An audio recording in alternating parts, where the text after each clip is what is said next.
Olá a todos, bem-vindos a mais uma aula do curso de Métodos Computacionais em Física, aqui do Instituto de Física da USP. Meu nome é Luiz Gregório Dias e a gente continua aqui com o módulo de Mecânica e Estatística. A aula de hoje vai ser sobre o método de Monte Carlo.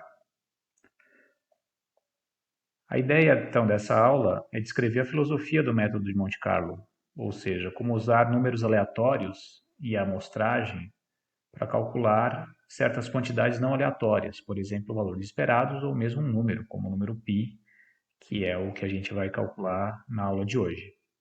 A gente vai ver que o método de Monte Carlo pode ser implementado para cálculos de integrais. Ele é bastante útil em integrais em dimensões mais altas, por exemplo, 2 ou 3 dimensões. Mas a gente pode ainda usar o método de Monte Carlo para calcular integrais em uma dimensão, e é o que a gente vai fazer hoje. Em uma dimensão ele não é tão eficiente, e na nossa tarefa de hoje a gente vai calcular π com 2 casas decimais e ver que não é o método mais adequado para calcular π, mas pelo menos dá uma ideia de como o método de Monte Carlo pode ser usado para calcular essas integrais. E também vai dar uma ideia de como que você pode expandir esse cálculo para mais dimensões. Então vai ser uma tarefa curta hoje, de 20 a 30 minutos, lembrando que o debug é a maior parte disso. Então vamos lá. Como que a gente consegue então calcular π usando apenas números aleatórios? Vamos imaginar que você tem uma tábua quadrada de lado L e que algum agente externo, por exemplo, um macaco, esteja jogando dardos nessa tábua de forma aleatória. Ou seja, todos os dados atingem a tábua em algum ponto delas, mas não tem nenhuma direção. E a história do lançamento de um dado é independente da história do lançamento do dado anterior. Se todos os dardos então atingem a tábua e a preenchem de forma aleatória, a pergunta que a gente quer fazer é qual que é a probabilidade de um dado dardo atingir um círculo inscrito na tábua com um raio menor que, por exemplo, L sobre 2. Né? É o raio máximo que você consegue inscrever um círculo dentro dessa tábua. A gente pode calcular essa probabilidade, dado que os dardos são aleatórios, né, o lançamento é aleatórios. A gente pode calcular essa probabilidade da seguinte forma. A probabilidade vai ser dada pela razão entre as áreas, ou seja, a área do círculo dividido pela área total disponível para o dardo atingir a área da tábua, ou seja, πr² dividido por L², que faz todo sentido. Se esse círculo for menor, tiver um raio menor, a probabilidade de um dardo acertar o círculo vai ser menor, né, proporcionalmente à razão entre a área desse círculo e a área total. Se a área desse círculo tende a zero, a probabilidade tende a zero. Então a gente tem aqui algo bastante intuitivo nesse ponto. Logo, se a probabilidade de um dardo atingir o círculo é proporcional à razão entre as áreas, a gente pode dizer o seguinte: se eu jogar um número total n tot de dardos e desses n cir que atingirem o interior do círculo, eu espero que no limite de n tot muito grande, a razão entre o número de dardos que atingiram o círculo e o número total seja igual à razão entre as áreas. Então, a gente pode calcular a seguinte probabilidade de qual que é a probabilidade de um desses dardos aqui terem atingido o círculo dentro, né, de um universo total de n tot lançamentos, vai ser justamente a razão n circ, n tot. E eu espero que no limite de n tot grande, a gente recupere a razão entre as áreas, né?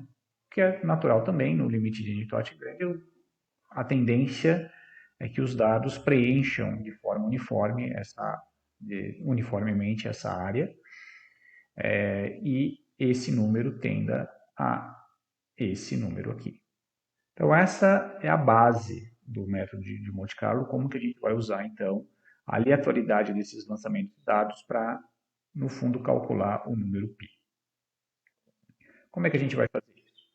Vamos pensar que a gente tem o raio exatamente igual à metade do comprimento de um dos lados da tábua. Ou seja, em alguma unidade, você pega L sobre 2 e R sobre 1. Se a gente faz aquela conta, πr quadrado sobre L quadrado, L quadrado vai ser 4, R vai ser 1. Nós temos, então, que a razão entre as áreas é π sobre 4.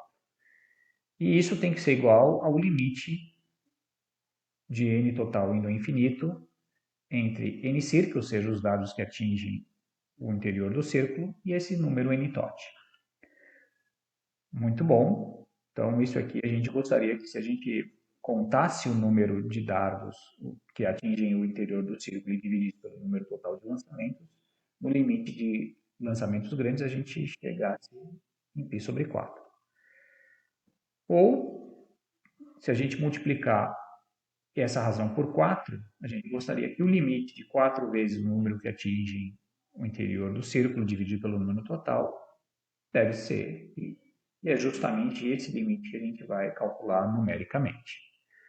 Se a gente jogar, então, um número grande, n tot de dardos, a gente tem uma aproximação para π, né, que não é a melhor, mas é uma aproximação que vai melhorando à medida que n tot vai aumentando.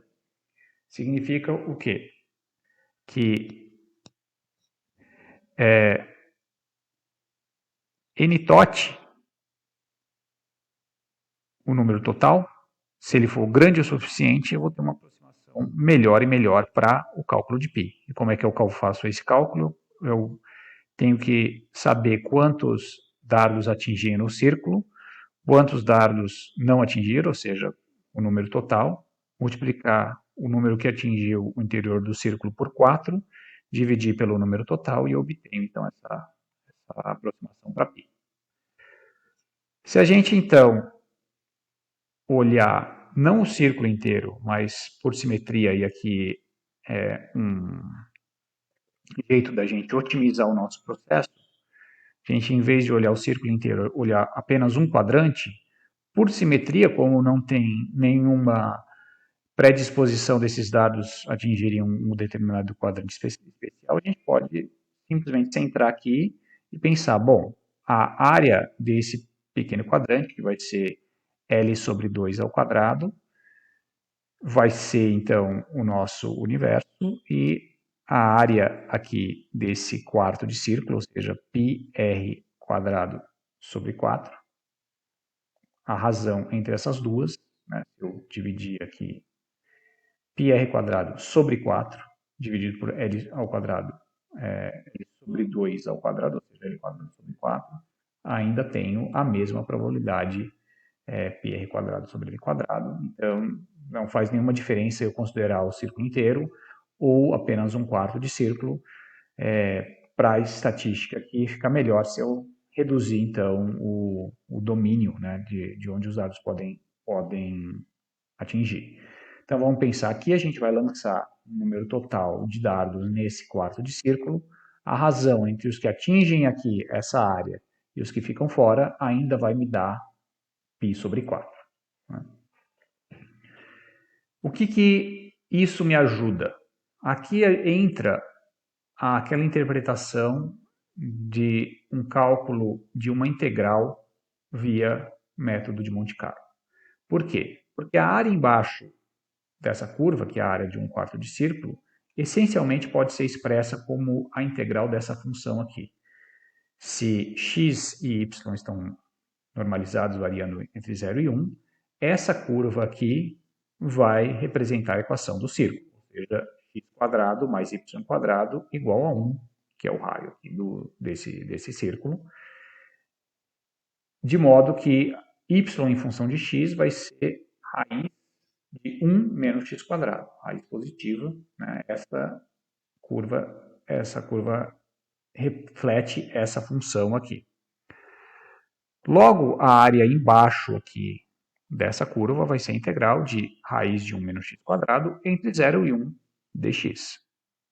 Isso aqui eu vou poder calcular justamente essa integral através desse limite, jogando um número grande de dardos aqui, ou no caso, sorteando pares x e y de coordenadas que estão entre 0 e 1, e vendo quais atingem o interior do círculo, ou seja, quais pontos têm coordenadas tais que se eu somar a coordenada x ao quadrado com a coordenada y ao quadrado eu obtenho um número menor do que 1, e outros que se eu sortear as coordenadas x e y, somar x ao quadrado com y ao quadrado, eu obtenho um número maior do que 1. Isso que vai me diferenciar, então, esses pontos escuros desses pontos mais claros. Os que tiverem x quadrado mais y quadrado menor que 1, entram aqui no cálculo de n-circ, os que atingiram, então, o interior do círculo, e os que tiverem x quadrado mais y quadrado maior que 1, entram nesse caso feito aqui, não contam nesses, mas contam para o número total. A razão entre esses dois números vai me dar, então, no limite de n total grande, o resultado dessa integral, que é π sobre 4. Então, esse é um exemplo bem simples de integração via método de Monte Carlo. A gente vai ver que ele não é muito eficiente, mas note que eu posso generalizar isso para cálculos em dimensões maiores. Então, por exemplo, uma curva em 2 dimensões, a gente poderia calcular uma integral dupla que daria um volume dentro de uma superfície, e a gente poderia, de novo, sortear pontos dentro ou fora dessa superfície e fazer essa contagem. Essa é uma maneira de você fazer uma integral em dimensões maiores via Monte Carlo. Às vezes a gente não consegue ter uma aproximação para uma integral de algum outro jeito. Então aqui é um jeito possível de você fazer pelo menos uma estimativa do valor da integral. Então a nossa tarefa vai ser justamente isso, a gente vai calcular π através dessa resolução dessa integral. Então a tarefa vai ser assim, você vai sortear pares de coordenadas, dois números entre 0 e 1, verificar se x ao quadrado mais y ao quadrado é maior ou menor que 1. Se for menor que 1, você conta como adiciona aqui no número n-circ, se não, você adiciona no n-circ, que obviamente é no número total. Se ele não cair, você não adiciona aqui, ele só soma no número total, e assim por diante. E você vai, então, fazendo a razão 4n-circ dividido por n-tot, e ver como isso aqui vai melhorando, o número que você vai obtendo vai ser uma aproximação melhor e melhor para π. A gente vai fazer isso até que você tiver duas casas convergidas desse número, vai aumentando o n-tot, então até se tiver duas casas mais estáveis, eu vou falar um pouquinho mais o que eu quero dizer com isso. E a gente pode verificar a convergência fazendo o seguinte gráfico. Faz isso aqui não é π elevado a n-tot, tá? Isso aqui é simplesmente π dado n-tot lançamentos. Não está muito claro isso aqui, mas a gente vai fazer essencialmente assim. Isso aqui, na verdade, é uma função de n-tot, né? Não é elevado. Então, a gente vai plotar justamente essa função dessa aproximação de π dados n-tot lançamentos versus o logaritmo de n-tot. E essa é a tarefa. Bom, o que a gente espera? A gente espera alguma coisa assim, que se você fizer, então, 4 n-circ dividido por n-tot em função de log base 10 n-tot, a gente tenha algo que, para n-tot grande, que é grande aqui, é 10 elevado a 7, 10 milhões de lançamentos. Foi o que eu fiz aqui nessa simulação. Isso aqui vai te dando uma oscilação e ele vai chegando em alguma coisa que vai tendendo ao número π. Vai tendendo bem devagar, por exemplo, para 10 lançamentos dá 3,6, 100 lançamentos 3,08, então aqui, talvez para em 1000 lançamentos, eu convergi a primeira casa, ou a casa 0, né? O número 3. Para mim convergir a segunda casa, eu tenho que chegar até aqui, talvez, né? Aliás, a primeira casa decimal, o 1. A segunda casa, aqui, ela está convergida. Então, um ponto importante é você tomar cuidado com a falta de convergência. Por exemplo, se chegou aqui em 3,14, bom, parece que eu convergi até a segunda casa. Mas não, daí você continua fazendo e vê que esse número aqui não está estável ainda. Esse aqui parece que estabilizou, esse aqui ainda não, né? E aqui, mesmo aqui, depois de duas contagens, 4 ainda pode mudar, aqui já parece que estabilizou, tá? Então, aqui eu fiz o cálculo até 10 milhões, 10 elevado a 7.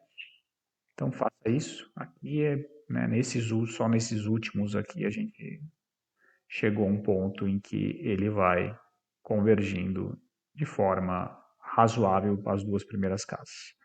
Então, façam isso, vejam se vocês conseguem essa convergência. E na próxima aula a gente fala mais sobre o método de Monte Carlo aplicado a outros problemas em física. Então, até a próxima aula.